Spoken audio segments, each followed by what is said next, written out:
Привет, друзья! И с вами снова мы, это Екатерина и Владимир.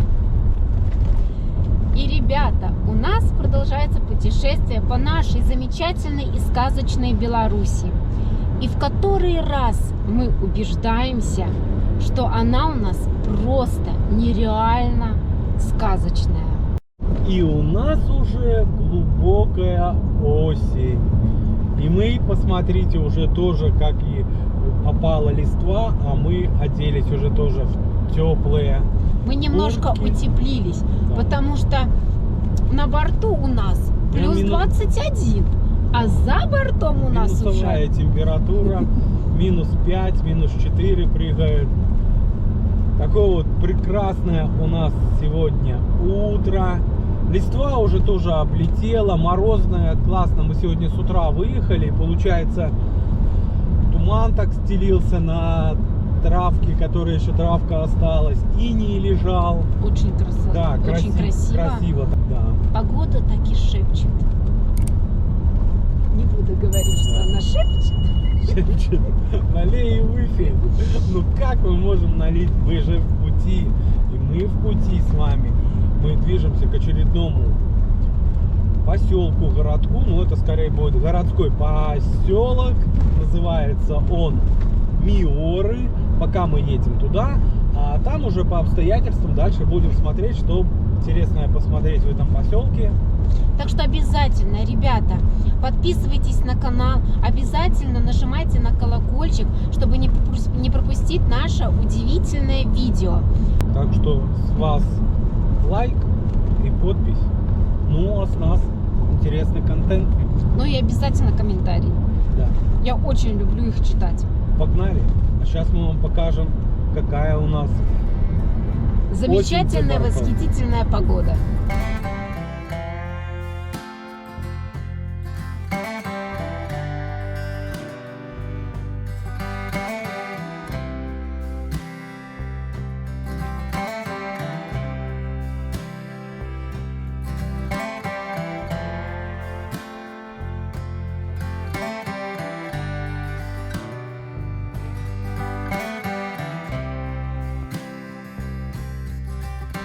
Двигаясь к городку Миоры, мы приезжаем в Верхний Двинск. Тоже небольшой городок, не помню, не знаю даже сколько там населения. Сейчас мы покажем вам. На что-то мокрое все. Такую красоту! Смотрите, какая карета. Пойдем со мной. Да, вот тут получается с левой стороны детская игровая площадка в виде. Интересно сделано. Сейчас, Кать, когда я зайду, так минутку сниму. Сделано в виде корабля. Детям, наверное, интересно лазить. Тут и сам бы полазил, да? Такой кораблик. Ну, а Катя на качели.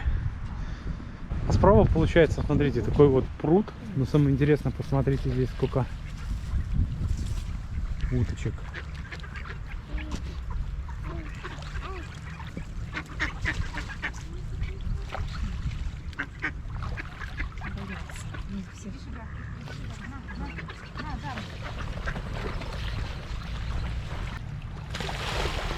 Катя, ты их распугала. Катя залезла на камень и распугала всех уточек. А оно вообще зимой замерзает, этот пруд? Да. Да? А эти уточки куда? Наверное, плывают. Да? Да, катаются даже на коньках. А этих уток каждый берет себе по одной домой. А с правой стороны вот такой, как это называется? Да я их испугала, видишь. Беседка. Ну да, вот такой беседки. Вот колесико.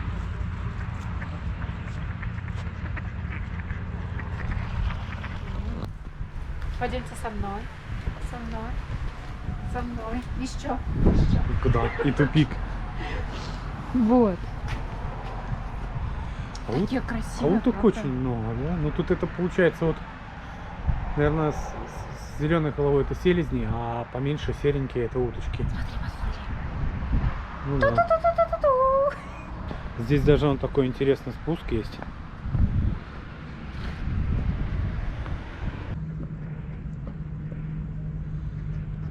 Красиво возьми. Такое вот сердечко, Дерево любви. желаний. Ну, во-первых, всегда вешается это на мост, как я знаю. А тут вот видишь, такую поставили. Не, А я почему видел бы еще и тоже на нет, дереве да? тоже. Ну ты вот Так. здесь сделали традицию на каком? Это видишь специально даже сделали, сварили такую штуку. И специально для замочка. А мы, ребята, двигаемся дальше. Следующая наша остановка Миоры. Ну, а может что-нибудь по пути интересное, если найдем, то обязательно остановимся, снимем Мы и все покажем.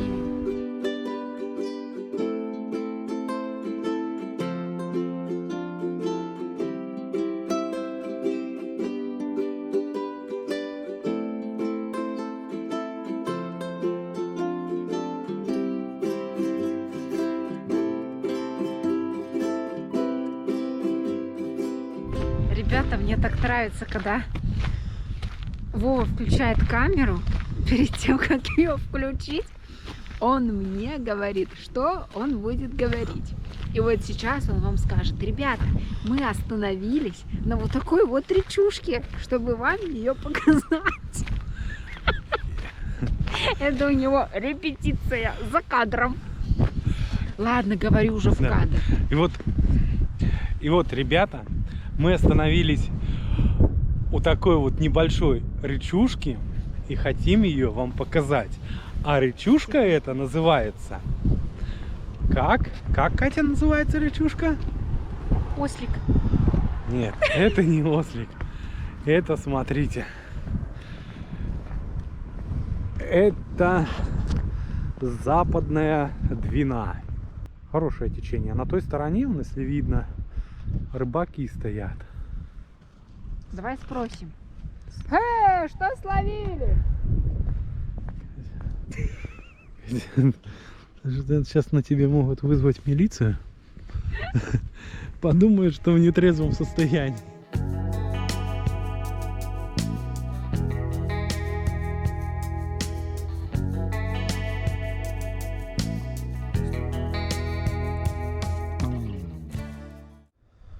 Я прокомментирую, что все отлично. Но если ты меня еще покормишь, то будет вообще Это без отличненько. комментариев. Просто уже, ребята, время обеда. Он меня все не кормит, и я вот И почему-то Катя уже такая кушать злая. сильно хочет.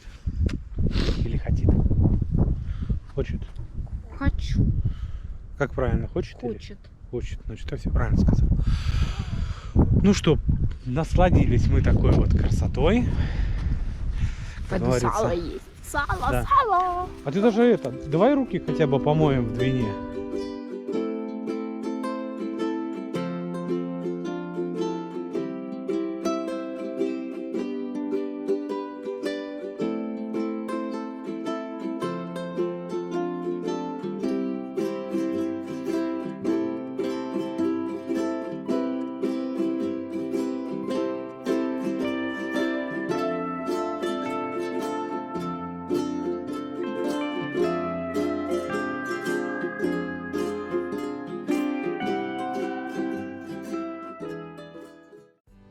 Миоры – город Витебской области, Беларуси.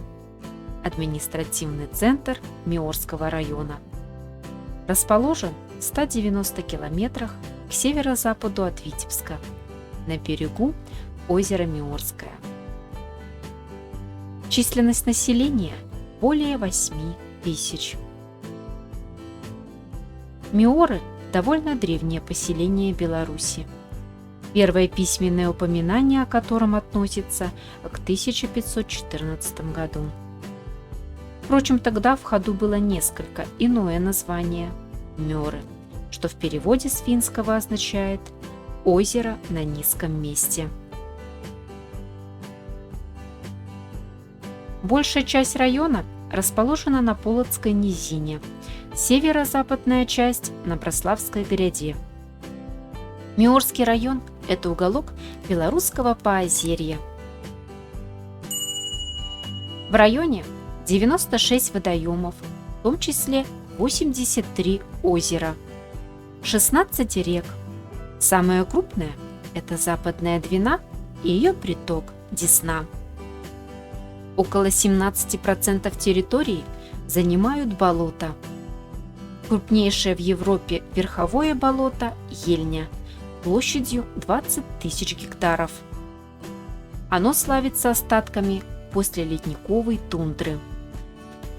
Здесь сохранилось более 30 видов растений и животных, которые занесены в Красную книгу. Болото Ельня и болото Мох объявлены гидрологическими заказниками. Заказник Ельня создан для сохранения одного из самых больших лесоболотных комплексов в Европе. По его территории проложена экологическая тропа, позволяющая познакомиться с этой уникальной экосистемой, растениями и животными, которые здесь обитают, а заодно увидеть одни из самых необычных пейзажей в Беларуси. Также есть возможность совершить прогулку на болотоступах. В Миорском районе вы найдете множество интересных и красивых мест, таких как экологическая тропа Ельня, храм Воскресения Христова, водопад на реке Вята, костел Успения Пресвятой Девы Марии, часовня, усадебно-парковый комплекс, источник Святого Яна и многое другое. Так перенесемся же сюда на минуту, чтобы вдохновиться на реальное путешествие, которое запомнится надолго. Костел Успения Пресвятой Девы Марии является одной из главных достопримечательностей города Миоры. Храм построили из красного кирпича в стиле неоготики в 1907 году. Храм включен в государственный список историко-культурных ценностей Республики Беларусь.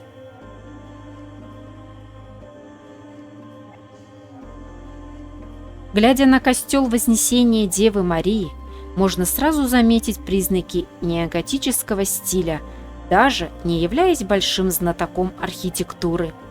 Неземная красота высоких башен и стрельчатых окон, точенная фигура храма со шпилями, наличие знаменитого окна розы под крышей сооружения, башня-фонарь над центральным входом. Все это поражает своим изяществом и величием. Эффект усиливается за счет использования красного кирпича при строительстве, так что заметить костел можно еще издалека. Помимо внешних проявлений, храм привлекателен и с точки зрения внутреннего убранства.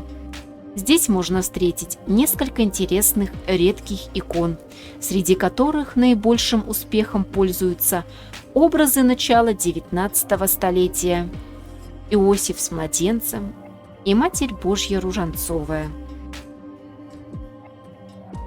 Помимо икон, костел знаменит также вмурованными в стены оригинальными мемориальными досками князей святополков мирских. В стенах храма располагается деревянная скульптура распятия, также относящаяся к XIX веку. В 1997 году на территории костела Вознесения Девы Марии появилась еще одна местная достопримечательность – памятник, посвященный нерожденному ребенку. Эта печальная, но светлая конструкция стала особенно популярна среди посетителей храма.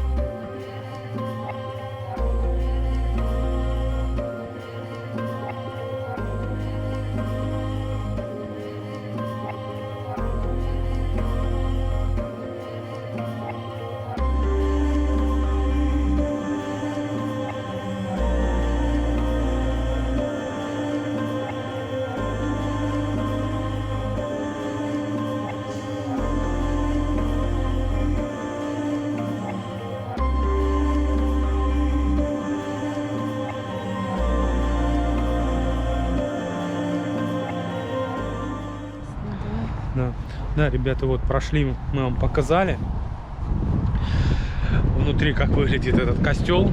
Поговорили мы со служащей, как проходят здесь все эти службы. Они, получается, 8 и 18:00. Но, как правило, сейчас много похорон, и все в основном священники, они постоянно заняты. И только в определенное время здесь как бы проходит вся служба. Хотели мы тоже попасть на службу и послушать орган, потому что орган там я сверху немножко заснимал, там видно. Но то же самое они сказали, потому что органист не всегда бывает.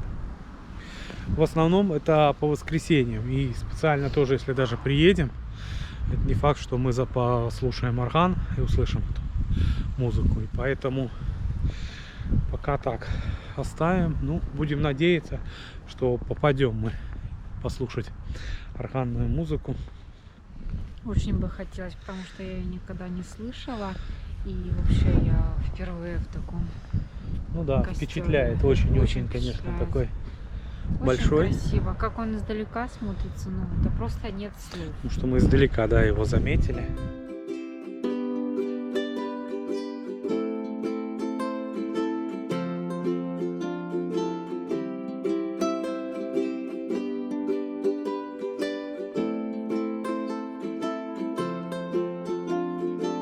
Еще одна достопримечательность Миорского района. Витебской области. Да, деревни находится деревня Дедина. Вот такая вот усадьба.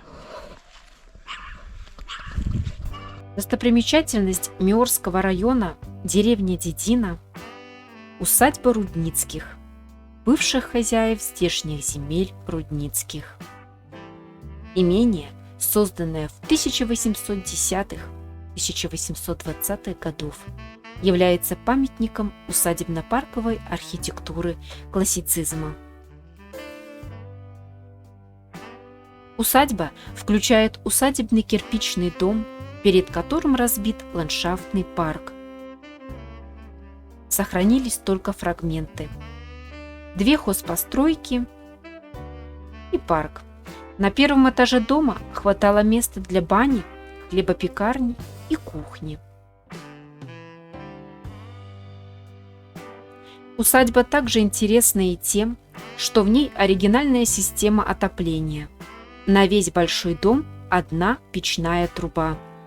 Топка находилась в подвале и обогревала все здание. Дом представляет собой прямоугольное двухэтажное здание. Центр главного фасада выделен 4-колонным портиком с треугольным фронтоном. В отделке фасадов использованы пилястры, профилированные карнизы.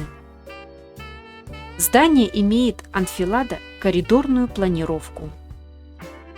Под зданием сводчатые подвалы. Усадебно-парковый комплекс включен в государственный список историко-культурных ценностей Республики Беларусь. Сейчас попробуем туда пройти. Интересно, подземного входа. Ну тут даже не у кого спросить, конечно. Ну такое вот болото. Не думаю, что усадьба была бы у болота. Здесь может это пересохшее какое-то озеро. А сейчас попробуем мы пройти внутрь. Что ты говоришь, здесь были пекарни и бани. Может даже здесь и бани были. Смотрите, штукатурка вообще очень хорошо сохранилась. Ну, ты знаешь, если Смотри, здесь... какая-то ниша. Если Кто-то здесь- клад нашел. Не, ну вполне возможно, вот одна сторона, а вот это она разделена. Это мы были, получается, в правой стороне. Ну, а сейчас мы идем в левую. Ну да, скорее всего, там была баня, а здесь вот кухня. Видно, печка стояла. Потому что обожжены кирпичи. Это ведь это здание продали за одну базовую. Да, оно было выставлено на аукционе, и очень-очень долго оно не продавалось. Потом какой-то, я не помню, вроде частник купил и хотел тут что-то сделать, но, увы, Средств у него не хватило, потому что, как вы видите, здесь очень много нужно работы для того, чтобы восстановить это здание. Ребята, смотрите, здесь еще мешки с мусором мы увидели. Видно, значит, уже идет какая-то реконструкция. А смотрите, ребята, что я обнаружил. Обнаружен вход в подвал. С той стороны есть ступеньки. И с этой стороны есть ступеньки. Вот я по ним спускаюсь, да? А это все было замуровано. Получается, я не знаю, с какой целью замуровали. И вот, видите, ступеньки дальше пошли. А это вот замуровано. С какой целью замуровали этот подвал? Кого там задержали? Или что хранили? Может, узников или... Ну, скорее всего, хранили, все-таки. Так, и вот деревянная лестница еще сохранилась. 200 лет. Обалдеть. Вот Это... такая вот интересная... Да, вот это комната, центральная комната, или как ее называли, зала. Она как раз, да, получается посередине. Здесь вполне возможно даже проходили какие-то, может, даже и балы. Потому что, смотрите. Я так понимаю, крючок, люстра висела. Да, люстра висела. Такая вот еще декоративная штукатурка вокруг люстры сохранилась. И даже фрагменты вот краски, что интересно. Смотрите, если обратите внимание, фрагменты краски, как было покрашено.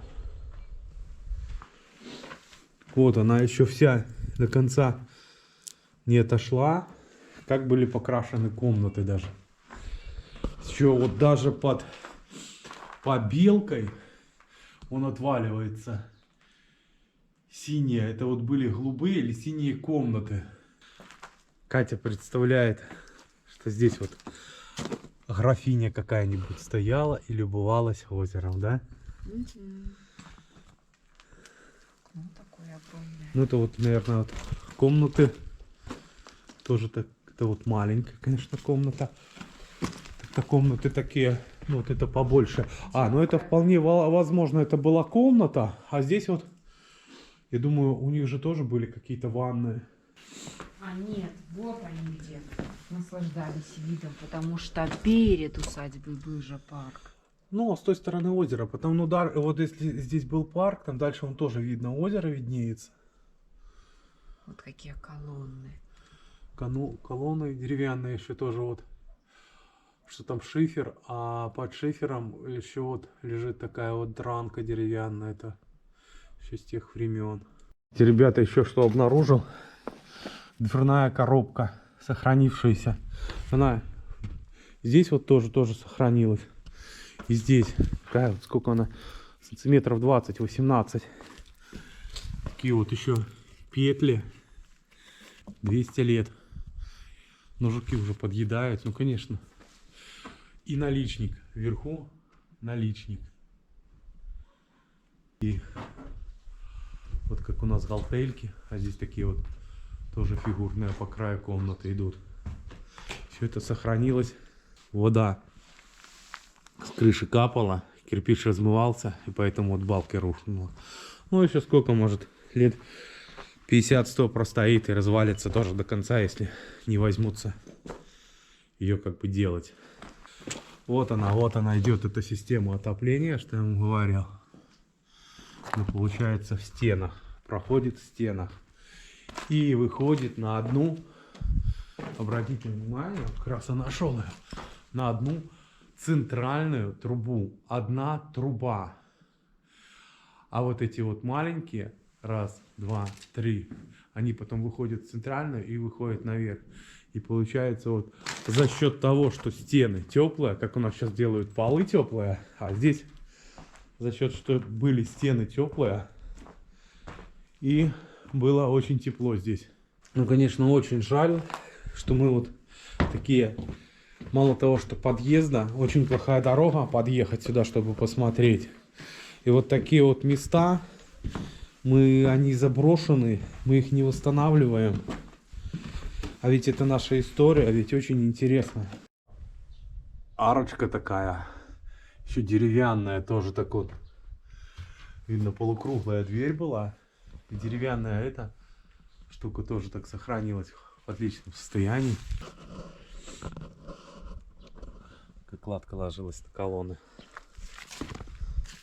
Да, только остается представить 200 лет назад, как здесь все это было. Даже рама сохранилась на втором этаже.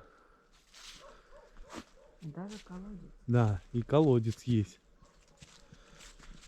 Ну а мы встречаемся с усадьбой. Впечатлила, конечно, она нас очень. Да, я бы тоже. Я очень хочу очутиться, так это лет 200. Ну только вот остается вот представить, Там. что тут было 200 лет назад. Сюда вот кареты подъезжали. Только вот остается, да, представить. Очень здорово, конечно, Ну, очень было. красиво. Я не пожалела, что мы все-таки нашли и приехали сюда. Реально нашли очень много. Ну, вы видите, какая дорога вот сюда ведет. Все заброшено, Да. потому что, как видите, даже один дом стоит Один перед домик, этой один усадьбой. домик только стоит перед усадьбой. Просто хочется пожелать тот, кто выкупил эту усадьбу, ну, чтобы его все мечты осуществились. Почитать в интернете про эту усадьбу Рудницких, какая она была до этого времени. Это очень много. Это история, и это будет вам интересно. Так же, как и нам с тобой. Да, я Потому вот что сейчас, я кстати, тоже обязательно зайду в Википедию интернет. открою, потому что будем видео монтировать, смотреть, и интересно будет еще про нее узнать какие-нибудь подробности.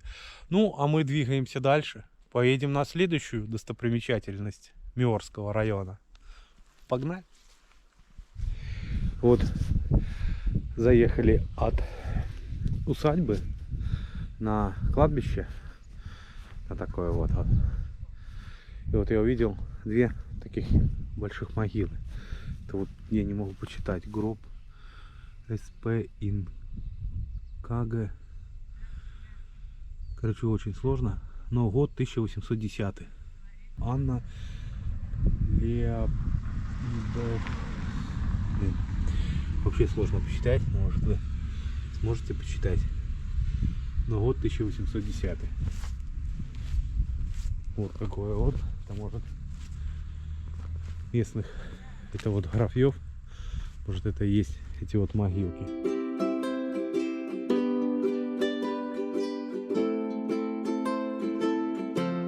Ребята, двигаясь на водопад,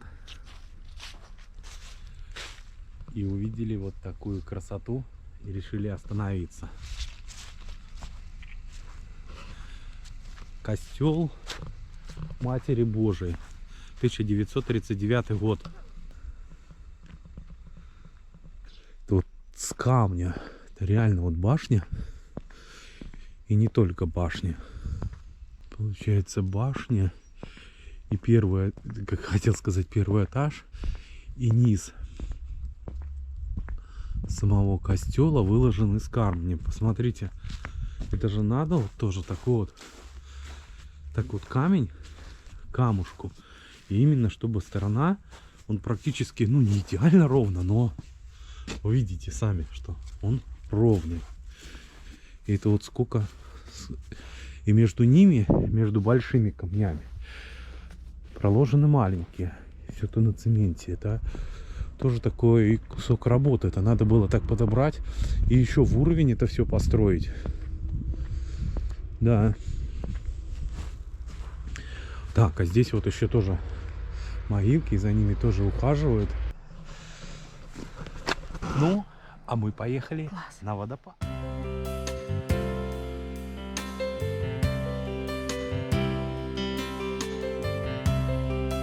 Да, ребята, к огромному сожалению, на водопад мы так и не попали. Ну, они попали. Из-за. Да, ехали. Это получается, сколько мы? Полтора часа ехали по такому бездорожью. И все. И наша дорога закончилась, потому что наступило вот это вот. И мы просто боимся тут реально застрять. Ну, а если пешком идти, то, естественно, Да не, это нереально. нет смысла, потому что мы тоже не дойдем до этого Это нереально. водопада. Это вот тот лесок надо до туда и еще чуть-чуть дальше. Но было бы, конечно, посмотреть на этот водопад, потому что этот водопад вообще создан создателем того, чтобы... Как он? Он появился здесь в начале 20 века. Альгерд Аскар здесь построил эту картонную фабрику, сырьем для которой служила осина. И, естественно, надо было здесь электричество. Здесь построили мини-гидроэлектростанцию и из камней сложили вот этот водопад. И в определенный момент, получается, задвигали створки, и вот этот вот приток воды, ну, он и приносил эту пользу. И это, получается, гидроэлектростанция, она снабжала электричеством не только ближайшие районы, но и сам этот город Миоры. Он где-то в высоту более 2 метров, а в ширину около 10. И где-то там читал тоже до 4 метров даже доходило местами. Ну, естественно, уже годы дали свое. И ну как вода. бы по источникам, по интернету только высота 2 метра. Ну и вот, увы, и мы такую красоту не можем передать. Ну, думаю, вы можете открыть, посмотреть. Но по фоткам, Да, по фотографиям в интернете красиво, очень красиво смотрится. Конечно, жалко, полдня Очень жаль, спалили, я очень сильно да. расстроена. Ну, мы сюда приедем, постараемся приехать, потому что места красивые, усадеб много, храмов много, есть что посмотреть. Реально, здесь курортно-туристическая зона Белоруссии, но есть, конечно, вот такие вот недостатки с дорогой. Поэтому сюда надо ехать более сухое время года. Ну и я думаю, летом, по весне мы сюда еще приедем. Ну, очень жалко, но... О, мотоцикл едет, я сейчас попрошу. Вот местные аборигены. Да. Я уже предлагала, говорю, давай, надо было нанять трактор и сюда Да, и доехать. прорваться. Но ничего, Да.